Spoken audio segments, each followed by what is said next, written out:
Hello, my lovely ninth graders. Today we're talking about solving inequalities and how this is related to our business proposal. So our objective, students will be able to identify the parts of an inequality. We talked about equations beforehand and we label them the same way. Inequalities still have coefficients, they still have variables. The only difference is instead of an equal sign, they have an inequality sign. You even solve them the same way. Okay, students will be able to solve and graph these inequalities as well. What is an inequality? An inequality compares two values showing if one is less than or greater than another. So we have this little table here. This table shows you how you say it and what symbol it is represented by.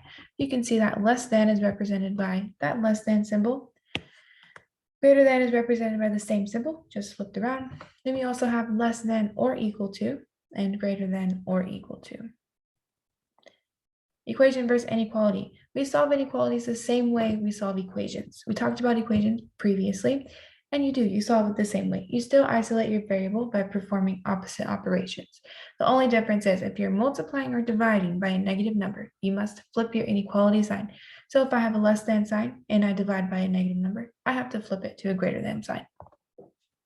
Solve and graph the inequality. So we have negative 3x is greater than 18. So negative 3x, that is technically multiplication. So we have to divide negative 3 for both sides, right? Since I am dividing by one side, I have to do it to the other. Negative 3 divided by negative 3, it cancels out. It just gives me a 1, and I'm left with x on this side. Now, what about my sign? Again, like we talked about before, if you are multiplying or dividing by a negative number, I must flip my sign. So that means this less than sign becomes, this greater than sign becomes a less than sign. And then 18 divided by negative 3 gives me negative 6. Okay, so that is my final answer. Now, to plot on a numbered line, if you have less than or equal to or greater than or equal to, it is represented by a closed dot. If I have less than or greater than, it is represented by an open dot. So on our number line here, we have less than negative 6. We put an open dot on negative 6 and an arrow pointing towards everything less than negative 6. So now we're going to solve an equation in two variables and graph it. So our first step, we have to set x equal to 0. Okay, so we have 2 times 0 plus 3y is less than 6. 2 times 0 just gives me 0, so I can divide both sides by 3, and I get y is less than 2. Now, to solve for x, I'm going to set y equal to 0. So we have 2x plus 3 times 0 is less than 6. Again, 3 times 0 is 0, so I can divide both sides by 2, and I get x is less than 3. Now, to plot this on the number line, I simply go to my y-coordinate and plot a point at positive 2. I go to my x-axis and plot a point on positive 3. And since this is a less than symbol, it is represented by a dotted line. If it was less than or equal to, it would be a solid line. And since it is less than, we shade everything underneath our line. How does this relate to the real world? Specifically, how does this relate to the business industry? So say Lily is starting her own business. Lily sells chocolate bars for $5 and sour candy for $4.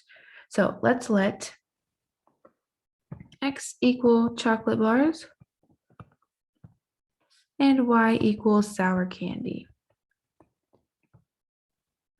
Okay, she wants to make at least $40 this week. So she wants to make greater than or equal to $40. Okay, so we can set this up. Chocolate bars for $5. So we have 5x plus candy bars for $4. 4y is greater than or equal to 40. Okay, so now I'm going to do what I just did in my previous example. Set x equal to 0. So I have 5 times 0 plus 4y is greater than or equal to 40. 5 times 0 is 0, so I can divide both sides by 4, and I get y is greater than or equal to 10. Now setting my y equal to 0, I have 5x plus 4 times 0 is greater than or equal to 40. So I can divide both sides by 5, and I get x is greater than or equal to 8. Now plotting this on my coordinate plane, I go to my y-axis, and I plot this at positive 10, and my y-axis, and I plot it at positive 8. Since it is greater than or equal to, I have a solid line, and everything above that line gets shaded. Okay, that means anything on this side can be represented by those values. Now, how does this relate to our business project? As part of your business proposal, you will need to pick products you want to sell. With those two products, you will need to create an inequality statement like we were just doing that represents your profit per unit of both products. That will get you an overall profit at least $200. So you can see the equation we have set up on the bottom. Profit per unit of product 1 plus profit per unit of product 2 is greater than or equal to $200. So once we know our inequality statement, we will be able to graph it, and we can show our business investors what profit we are going to make with our two products. You made it. You made it to the end of the video. If you still have any other questions, you can post them to this discussion link here, or feel free to look at these other videos showing you how to solve other inequalities. Thank you guys. I hope you enjoyed this video.